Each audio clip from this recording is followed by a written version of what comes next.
శ్రీ గురుభ్యో నమః. స్వాధ్యాయం కార్యక్రమానికి స్వాగతం. ఆముష్మిక సోపానాలు అనే గ్రంథ సంకలనంలోని పంచతత్వ వివేకము అనే గ్రంథాన్ని పఠించుకుంటున్నాం. అందులో ఈశ్వరుడు ఎట్టివాడు అనే అంశాన్ని పూర్తిగా పఠించుకున్నాం. ఈశ్వరుడు ఎట్టివాడు అంటే మనం చివరికి ఈశ్వరుడు ఆనందమయ కోశుడు ఈశ్వరుడు, విజ్ఞానమయ కోశుడు జీవుడుగా తెలుసుకోవాలి అని చెప్పారు. చివరికి సృష్టిలో జగద్రూపాలన్నింటినీ సృష్టించి చిదాభాస రూపంలో వాటిలో ప్రవేశించి ఉండడం వరకే ఈశ్వర సృష్టి. కానీ ఆ రూపాల యందు ఇష్టాయిష్టాలు కల్పించుకొని కర్మలు చేసి తిరిగి జన్మలను పొందుతూ చివరికి వాటి మీద విరక్తి కలిగిన తర్వాత మోక్షాన్ని పొందడం అనేది జీవ సృష్టి అనేది చెప్పారు. ఇప్పుడు ఈశ్వరుడు అంతర్యామి అని తెలియట వలన ప్రయోజనమేమి అనేది పఠించుకుందాం. ఇట్లు జీవుడుగాను జగత్తుగాను తోచునదంతయు పరమేశ్వరుని విశ్వరూపమే అయినను ఆ విషయము తెలియని జీవుడు పరమేశ్వర సత్తాను పురస్కరించుకొని తోచు దేహేంద్రియాది సంఘాతమందు అహంకార రూప కర్తృత్వము పూని ఆయన స్వరూపమే అగు జగత్ పదార్థములందు రాగద్వేషములతో కర్మలాచరించి సృష్టి స్థితి లయములు జాగృత్ స్వప్న సుషుప్తులు అను సుడిగుండములలో చిక్కుకొని దాని నుండి తప్పించుకొని మార్గము నరయక యాతము కుండా బావి అడుగు నుండి పై వరకు వచ్చుచూ పోవుచు బావిని విడిచి బయటపడలేనట్లు జనన మరణ ప్రవాహముతో ఉత్తమ మధ్యమ అధమలోకముల మధ్యనే పరిభ్రమించును గాని జన్మ నుండి ముక్తుడు కాజాలడు. అంతేకాక నిరంతరము ఆధ్యాత్మిక, ఆదిదైవిక, ఆది భౌతికములను 3 విధముల దుఃఖములలో చిక్కుకొని వాని నుండి తప్పించుకున్నటకు తన శక్తి సామర్థ్యముల మీదను అర్ధబల అంగబలముల మీదను ఆధారపడి ఎంతయో కృషి చేసి వాని వలన దుఃఖము నిశ్శేషముగా తొలగకుండుట గుర్తించగలిగిన నాడు ఈ దుఃఖ నివారణ కొరకు ఈశ్వరుని వైపు తిరుగును. ఈశ్వరుడు అంతర్యామి రూపములో సర్వోపాధుల యందు నిండి ఉన్నట్లు తెలిసినప్పుడు సర్వత్రా భక్తియే పుట్టును. ఈ దృష్టితోనే పెద్దలు రామకృష్ణాది దేవతోపాసనలే కాక పూజ్యులగు మానవులను, గోవులు మొదలగు జంతువులను, అశ్వత్థాది వృక్షములను, పర్వతములను, నిత్యావసర ములుగు, ఉలి, చేబాడిత, కత్తి మొదలగు పరికరములను కూడా పూజించుట అభ్యాసములో పెట్టి ఉన్నారు. ఎవరికి ఏ వస్తువుతో అవసరం కలిగినప్పుడు ఆ వస్తువుగానున్న అంతర్యామి రూప ఈశ్వరుని పూజించి ఆ పరికరము వాడినచో ఆ పని శుభప్రదమగునని అభిప్రాయము. పరమాత్మ విశ్వరూపుడగుటచే ఆయన్ను సర్వత్రా ఉపాసించవచ్చును. ఈ జ్ఞానం అభివృద్ధి అయిన కొలది కామ్యము పోయి నిష్కామ్యముగా ఈశ్వరోపాసన చేయుట సాధ్యమగును. కామ్యరూపములో చేసిన వాడు కోరిన స్వల్ప ఫలమును మాత్రమే పొంది జన్మ పరంపరలోనే మునుగును.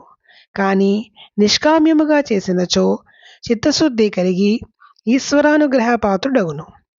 ఈశ్వరానుగ్రహ సంపాదనకు అనన్య భక్తియే సాధన.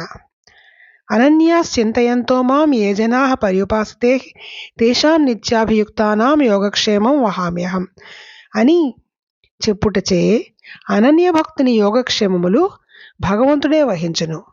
యోగమనగా లేని వానిని సమకూర్చుట, క్షేమమనగా వానిని కాపాడుట అనగా శరీర పోషణ భారము కూడా ఆయనదే. అంతేకాక వాని యందు అది వరకు లేని జ్ఞానమును కూర్చుట, దాన్ని కాపాడుట కూడా ఆయనదే భారము. కానీ భక్తుడు మాత్రము మన్మనా భవ మద్భక్తో మద్యాజీ మాం నమస్కురు అను భగవదాదేశానుసారము సర్వకాల సర్వావస్థల యందు అన్యమెరుగని స్థితిలో ఈశ్వరోపాసనయే చేయవలెను.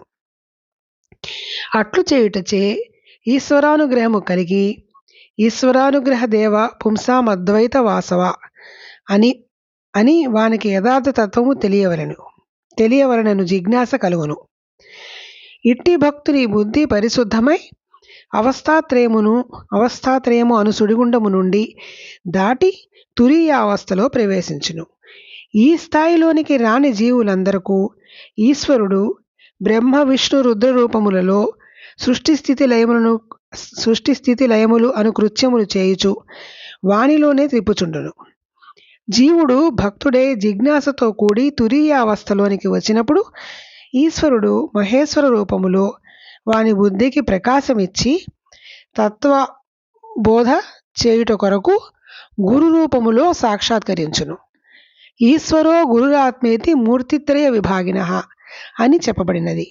అనగా పరోక్ష ప్రయోజనములు కోరువారికి ఈశ్వరుడిగాను, జిజ్ఞాసులకు గురువుగాను, జ్ఞానికి ఆత్మగాను మూడు మూర్తులు ఒక్కడగు పరమాత్మయే తాల్చిందని తెలియగలడు.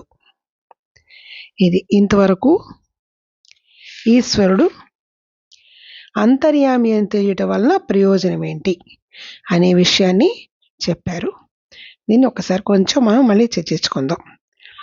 ఇట్లు జీవుడుగాను జగత్తుగాను తోచునదంతయు పరమేశ్వరుని విశ్వరూపమే అయినను ఆ విషయం తెలియని జీవుడు పరమేశ్వర సత్తాను పురస్కరించుకుని తోచు దేహేంద్రియాల సంఘాతమందు ఈశ్వరుడు జీవుడుగాను జగత్తుగాను మొత్తం అంతా ఉన్నది ఈశ్వరుడే, ఆయన విశ్వరూపమే. కానీ ఆ విషయం తెలియని జీవుడు మనకు కనిపించే దేహేంద్రియాల సంఘాతమందు అహంకార రూప కర్తృత్వం పూని, అంటే నేనంటే దేహము అనే ఒక అహంకారాన్ని, అహం అంటే నేను అంటే ఈ దేహము అనే ఒక భావనలోకి వెళ్ళిపోయి ఈశ్వరుడి రూపంలో ఉన్న ఈశ్వరుడి రూపమే సృష్టిగత జగత్తంతా కూడా ఆయన స్వరూపమే అయిన జగత్తులో ఇష్టాయిష్టాలను కల్పించుకొని దానివలన సృష్టి స్థితుల్లోనూ జాగృత స్వప్న సుషుప్తుల్లోనూ అనే సుడిగుండంలో చిక్కుకొని మళ్ళీ మళ్ళీ పుడుతూ నరకయాతన అనుభవిస్తున్నాడు. అది ఎలా ఉంటుంది అంటే, ఒక బావిలో కొండ వేస్తే బావిలో ఒక బకెట్ వేసి తోడుతుంటాం కదా, అది ఏమవుతుంది, బావిలోకి పోతుంటుంది పైకి వస్తుంటుంది, బావిలోకి పోతుంటుంది పైకి వస్తుంటుంది, కానీ బావిలోనే ఉంటుంది తప్ప బావిలోంచి బయటపడలేదు కొండ. అంటే అవసరంగా వాడుకుంటూ దాన్ని అక్కడే ఉంచుకుంటాం తప్ప దాన్ని బయటపడదు. అలాగా మనిషి కూడా ఆధ్యాత్మిక, ఆదిభవిక, దైవిక, ఆదిభౌతిక అనే మూడు దుఃఖాల్లో చిక్కుకొని దీంట్లోనే జనన మరణాల్లోనే పడి కొట్టుకుంటూ ఉంటాడు తప్ప బయటికి రాలేడు. దీనికి వీటి నుంచి బయట రావడానికి తన అర్ధబలము, అంగబలము వీటన్నిటితో బయటికి రాగలమేమో అని ట్రై చేస్తాడు. అంటే మనకి ఏ దుఃఖం వచ్చినా కూడా మనిషికి మానవ ప్రయత్నం చేసుకుంటూ ఉంటాం కదా, మానవ ప్రయత్నాలు ఏదో ఒక డాక్టర్ చూపించుకోవడము, ఒక జ్యోతిషుడు చూపించుకోవడము, ఇంకో ఏదైనా ఒక కష్టానికి ఏదైనా పూజ చేసుకోవడము, ఇట్లా ఏవో మన చేతుల్లో ఉన్నవి మనం చేయగలిగినవి మనకి మన అర్ధబలంతోనో మన అంగబలంతోనో ఖండబలంతోనో ఏదో చేయగలిగినవి చేద్దామని ప్రయత్నిస్తూ ఉంటాం. కానీ దీనివల్ల వేటి వల్ల కాదు అనే ఒక విషయం చివరికి తెలుస్తుంది. అప్పుడు ఇవేమీ కాదు, దుఃఖం నిశ్శేషంగా తొలగిపోవడం, దుఃఖం పూర్తిగా తొలగిపోవడం అనేది జరగదు. కాబట్టి దుఃఖ నివారణకి ఏం కావాలి అంటే ఈశ్వరుడే అని భగవంతుడి వైపే తిరుగుతాం.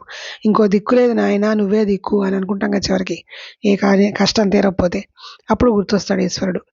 అప్పుడు ఏం చేస్తాం, ఈశ్వరుడు అంతర్యామి రూపంలో అటువంటిప్పుడు ఈశ్వరుని ఎలా పూజించాలి అంటే దుఃఖం కలిగినప్పుడు అని కాదు, అందుకోసం అలాంటి పరిస్థితి వస్తుందనే మన పెద్దలు ఏం పెట్టారు అంటే ఈశ్వరుడిని అంతర్యామి రూపంలో ఉన్నాడు కదా. ఇప్పటిదాకా మనంతా అదే ఇంతకుముందు అంటే చదువుకున్నాం కదా, వస్త్రంలో నూలు పోగులాగా ఎలా అయితే విస్తరించి ఉన్నాడో అంతర్యామి మొత్తం జగత్తంతా విస్తరించి ఉన్నాడు కాబట్టి అంతర్యామి. ఆయన సర్వత్రా ఉన్నాడు అని తెలిసి ఆరాధిస్తే భక్తి పుడుతుంది.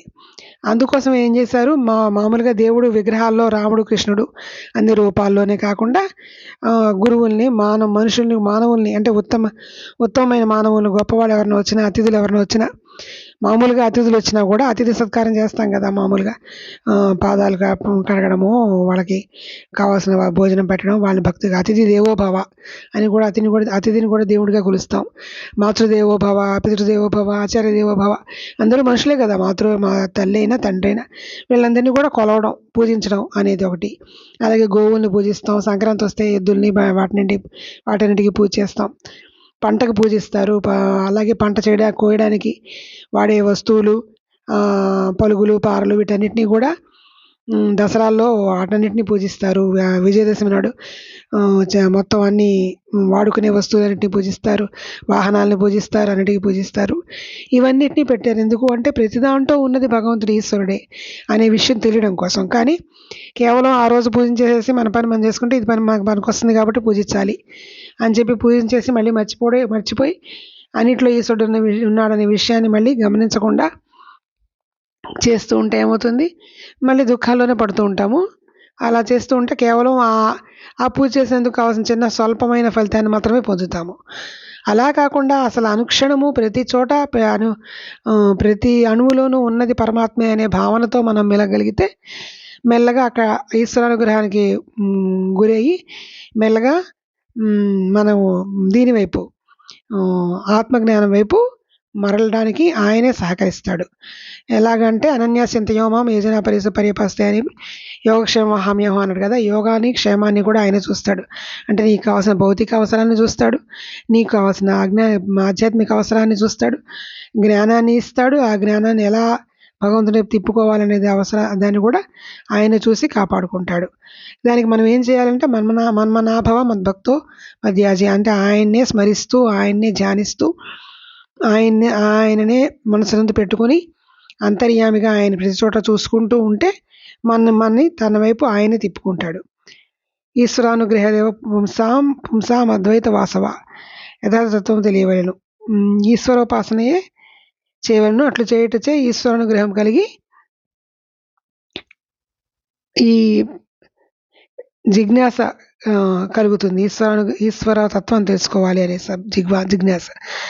ఇట్టి భక్తుని బుద్ధి పరిశుద్ధమై అవస్థాత్రయం నుండి అనే సుడిగుండు నుండి బయటపడతాడు. అంటే ఇప్పుడు ఇందాక చెప్పిన బావిలో బకెట్ లోపలికి పైకి వస్తుందని మనం ఈ అవస్థాత్రయంలో పడి కొట్టుకుంటున్నాం అని చెప్పాం కదా. అట్లాగా దాంట్లోంచి బయటపడడానికి మార్గం కూడా ఆయనే ఇస్తాడు. ఆయన అదే అంటాడు కదా, నా పాదాలను ఆశ్రయిస్తే మాయ నుంచి బయటపడతారు అని.